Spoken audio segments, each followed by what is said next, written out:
श्री शिवाय नमस्तुभ्यम। हर हर महादेव। प्रत्येक महीने में एक मासिक शिवरात्रि आती है जिसका बहुत महत्व होता है, पर वर्ष में सिर्फ एक बार आने वाली महाशिवरात्रि का महत्व का वर्णन भी नहीं किया जा सकता। इस दिन की गई पूजा उपायों का फल हमें निश्चित रूप से प्राप्त होता है और इस वर्ष महाशिवरात्रि का महापर्व 8 मार्च 2024 को है। जैसा कि आप सभी को पता है, कुछ महाशिवरात्रि को शिव पार्वती के विवाह के दिन के रूप में मनाते हैं, पर गुरुजी ने शिव महापुराण के अनुसार बताया है ये दिन विष्णु भगवान और ब्रह्मा जी के द्वारा शिवलिंग का प्राकट्योत्सव का दिन है। अब जैसा कि आप सभी को पता है, महाशिवरात्रि के दिन आप भोलेनाथ का पूजन और अभिषेक करके अपने पूरे परिवार को उसका लाभ प्रदान कर सकते हैं। गुरुजी पंडित प्रदीप मिश्रा जी सिर्फ सावन शिवरात्रि का ऑनलाइन अभिषेक पूजन करवाते हैं, महाशिवरात्रि का नहीं करवाते हैं।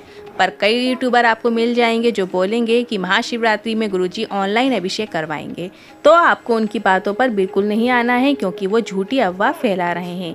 अब ऐसा नहीं है कि आपको सिर्फ सावन शिवरात्रि में ही शिवलिंग का अभिषेक पूजन करना होता है। आप प्रत्येक माह में आने वाली मासिक शिवरात्रि में भी पूजन अभिषेक कर सकते हैं। 8 मार्च को आने वाली इस महाशिवरात्रि में भी करके आप अधिक से अधिक लाभ प्राप्त कर सकते हैं। अब सबसे पहले हम आपको महाशिवरात्रि के पूजन और अभिषेक की सामग्री की लिस्ट बता रहे हैं। इसके बाद हम आपको कुछ उपाय बताएंगे जो अभिषेक के बाद करने होते हैं। और गुरुजी पंडित प्रदीप मिश्रा जी ने अभी तक महाशिवरात्रि के दिन किए जाने वाले लगभग 30 उपायों की जानकारी दी है। अलग अलग परेशानियों के लिए अलग अलग उपाय हैं, पर सभी उपायों का एक वीडियो बता पाना बहुत मुश्किल है। इसलिए हम रोज आपको महाशिवरात्रि के वीडियो बनाकर इन उपयोगी उपायों की जानकारी आप तक पहुंचाते रहेंगे। और इन वीडियो में सिर्फ उन उपायों की बात होगी जो सिर्फ और सिर्फ महाशिवरात्रि में किए जाते हैं। इस वीडियो में हम आपको 3 महाशिवरात्रि के महा उपायों की जानकारी दे रहे हैं, जिसमें से पहला उपाय है 7 बेलपत्र और 1 कलश जल वाला उपाय है। दूसरा है सरसों के फूल वाला महाशिवरात्रि का विशेष उपाय और तीसरा है अपने हाथ में चंदन लगाकर करने वाला विशेष उपाय। आप चाहो तो कोई भी एक उपाय कर सकते हैं या आप अपनी आवश्यकता के अनुसार एक या एक से अधिक उपाय भी करके इस महाशिवरात्रि के पावन पर्व पर अधिक से अधिक लाभ प्राप्त कर सकते हैं। तो बढ़ते हैं पहले उपाय की ओर। गुरुजी ने कहा था कि सभी से निवेदन करना चाहूँगा, यदि घर में धन संपदा की वृद्धि नहीं हो रही है, व्यापार वृद्धि नहीं हो रही है, नौकरी में उन्नति नहीं हो रही है, आप कोई नौकरी का प्रयास कर रहे हैं, आपको नौकरी नहीं मिल रही है, अटके हुए कार्यों को पूर्ण करने के लिए एक विशेष उपाय करना है। इस उपाय को आप सोमवार की अष्टमी के दिन, महाशिवरात्रि के दिन या प्रदोष के दिन भी कर सकते हैं। 7 बेलपत्र लेना है, 1 कलश में जल लेना है। 7 बेलपत्र की बीच वाली पत्ती में आपको ओम लिखना है। ओम लिखने के लिए आपको केसर चंदन का उपयोग करना है, मतलब जो केसर आती है उसको घिसकर उसका चंदन बना लेना है और उस चंदन से आपको बीच वाली पत्ती पर ओम लिखना है और बची हुई नीचे की जो दोनों पत्तियां हैं उसमें उसी केसर चंदन का उपयोग करते हुए बिंदी लगा देना है। अब आपने जो ये 2 बिंदियाँ लगाई हैं, ये बिंदियाँ आपने गणेश जी, रिद्धि सिद्धि, कार्तिक और माता पार्वती का स्मरण करते हुए लगानी है। इसके बाद इन 7 बेलपत्र को आपको शिवलिंग पे माता अशोक सुंदरी के स्थान पर अर्पित करना है। रखिए 7 बेलपत्र में आपको ओम लिखना है और नीचे दोनों पत्तियों में आपको बिंदी लगानी है और ये 7 बेलपत्र आपको अशोक सुंदरी माता के स्थान पर अर्पित कर देना है। बेलपत्र जैसे हम उल्टी अर्पित करते हैं वैसे ही उल्टी अर्पित करना है और बेलपत्र की डंडी जलाधारी की ओर हो, इस तरीके से आपको बेलपत्र अर्पित करना है। साथ ही ध्यान रखिए 7 बेलपत्र कहीं से भी खटी फटी नहीं होना चाहिए या उनमें छेद ना हो, इस बात का ध्यान रखें। पूरी साबुत होनी चाहिए, क्योंकि खंडित चीज़ें भगवान शंकर पे समर्पित नहीं होती है। यदि हमें ऐसी छोटी छोटी गलतियाँ हो जाती हैं तो फिर उपाय में हमको सफलता नहीं मिलती है।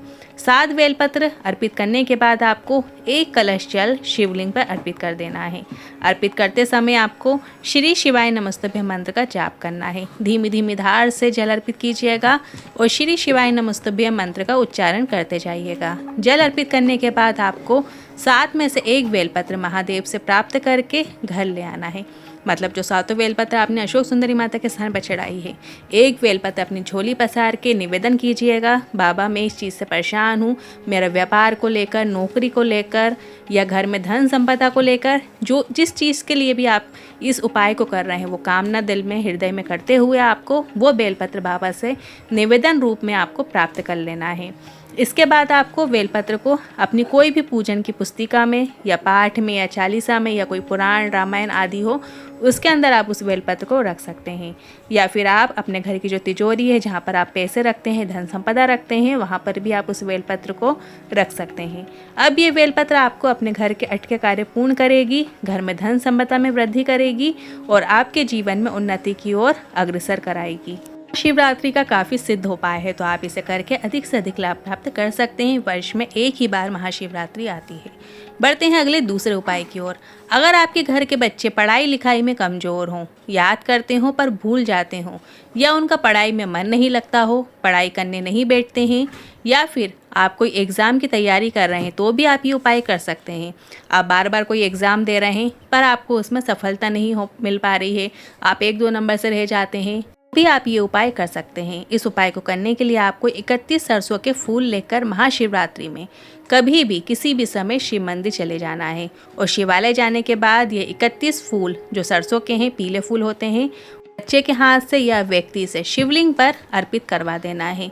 आप सरसों के फूल अर्पित करते समय अवधूतेश्वर महादेव का नाम स्मरण करना है। ध्यान रखिए, अवधूतेश्वर महादेव का नाम स्मरण करते हुए आपको 31 सरसों के फूल अर्पित कर देना है। आप 31 फूल एक साथ भी अर्पित कर सकते हैं या एक एक करके भी अर्पित कर सकते हैं। जैसा आपको समय मिल जाए उस हिसाब से आप फूल अर्पित कर सकते हैं। आप अर्पित करते समय फूलों को श्री शिवाय नमस्तुभ्यम मंत्र का भी जाप कर सकते हैं। अगर आप रोग मुक्ति के लिए महाशिवरात्रि में सरसों के फूल अर्पित करना चाहते हैं तो आपको 108 सरसों के फूल शिवलिंग पर अर्पित करना चाहिए और कुंदकेश्वर महादेव का नाम स्मरण करना चाहिए। बढ़ते हैं अगले तीसरे उपाय की ओर। अश्वत्थामा शिव महापुराण कथा के तीसरे दिन की कथा में गुरुजी ने इस विशेष उपाय की जानकारी दी थी। यह महाशिवरात्रि का एक विशेष उपाय है और कथा के अंत में गुरुजी ने बिल्कुल मनोकामना पूर्ति उपाय बताया था, जो कि इस प्रकार है। आपको थोड़ा सा चंदन अपने हाथ में लेना है। इसके बाद जो बीज वाली पत्ती की डंडी है, मतलब एक बेलपत्र लें, जो बीज वाली पत्ती में जो डंडी जुड़ी होती है, उस जगह को आपको पकड़ते हुए बेलपत्र को अर्पित करना है। 3 विशेष तिथियां गुरुजी ने बताई थी। ये उपाय आप इस दिन कर सकते हैं। वे तिथियां हैं, एक महाशिवरात्रि, दूसरा है सोमवार की अष्टमी और तीसरा है प्रदोष। इन तीनों तिथियों में इस उपाय को आप कर सकते हैं। आपको अपने हाथ में थोड़ा सा चंदन लगाकर बेलपत्र को माता अशोक सुंदरी के स्थान पर अर्पित करना है। आपको जो बेलपत्र है, बीज वाली पत्ती की डंडी को पकड़ते हुए आपको माता अशोक सुंदरी के स्थान पर अर्पित करना है। इसके बाद जो बीज वाली पत्ती है वो शिवलिंग की ओर होना चाहिए, इस बात का ध्यान रखें, और डंडी अशोक सुंदरी माता के स्थान की ओर होना चाहिए, मतलब जलाधारी की ओर रखें। इसके बाद जो आपने हाथ में चंदन लगाया है, जिस हाथ से आपने चंदन लगाकर बेलपत्र अर्पित की है, वही चंदन वाला हाथ आपको, जहाँ अशोक सुंदरी माता के स्थान पर आपने बेलपत्र अर्पित की है, वहीं पर आपको अपना चंदन वाला हाथ लगाकर अपनी बात महादेव से बोल देना है। बस आपको इतना ही करना है। महादेव आपकी मनोकामना शीघ्र अतिशीघ्र पूरी कर देते हैं। गुरु जी का ये विशेष उपाय आप इस महाशिवरात्रि में करके अधिक से अधिक लाभ प्राप्त कर सकते हैं। आज के इन उपायों से जुड़े मन में कोई सवाल या क्वेश्चन है तो आप कमेंट के जरिए पूछ सकते हैं, और महाशिवरात्रि के ऐसे ही और उपाय आपको इसी चैनल पर प्राप्त होते रहेंगे। हर हर महादेव, श्री शिवाय नमस्तुभ्यम।